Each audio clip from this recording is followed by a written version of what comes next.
ഗെയിൽ പദ്ധതി നടപ്പിലാക്കി. Edamon Kochi power highway പൂർത്തീകരിച്ചു. ദേശീയപാത പൂർത്തീകരണത്തിന്റെ വക്കീലാണ്.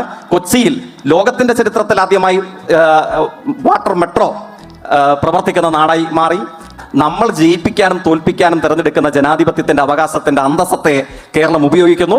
പക്ഷെ ഒരു കാര്യമുണ്ട്, അങ്ങനെ തെരഞ്ഞെടുക്കുന്നവർക്ക് നിശ്ചയദാർഢ്യം ഉണ്ടാകണം. എന്തു ചെയ്യണം, എന്ത് ചെയ്യരുത് എന്നതിൽ ശരിയായ വിലയിരുത്തൽ ഉണ്ടാകണം. ഇപ്പം ശ്രീ ജയിക്ക് ഇവിടെ അഭിമാനത്തോടു കൂടി പറഞ്ഞ ചില പദ്ധതികളുടെ ഒരു പൂർവ്വകാലം ഉണ്ടല്ലോ.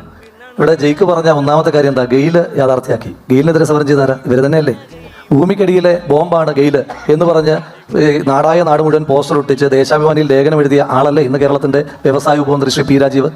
എൻ്റെ മൃതശരീരത്തിലൂടെ അല്ലാതെ ഒരൊറ്റ വിമാനം ഈ കൊച്ചിയിലെ ഈ നിലത്തിൽ വന്ന് ലാൻഡ് ചെയ്യില്ല എന്ന് പറഞ്ഞ എസ് ശർമ്മ എന്ന് പറയുന്ന നമുക്ക് എല്ലാവർക്കും ബഹുമാനായ CPM നേതാവ് പിന്നീട് ആ കൊച്ചിൻ എയർപോർട്ട് അടങ്ങുന്ന ആ അതോറിറ്റിയുടെ ചെയർമാനാകുന്ന കാഴ്ചയും ഈ കേരളം തന്നെയല്ലേ കണ്ടത്.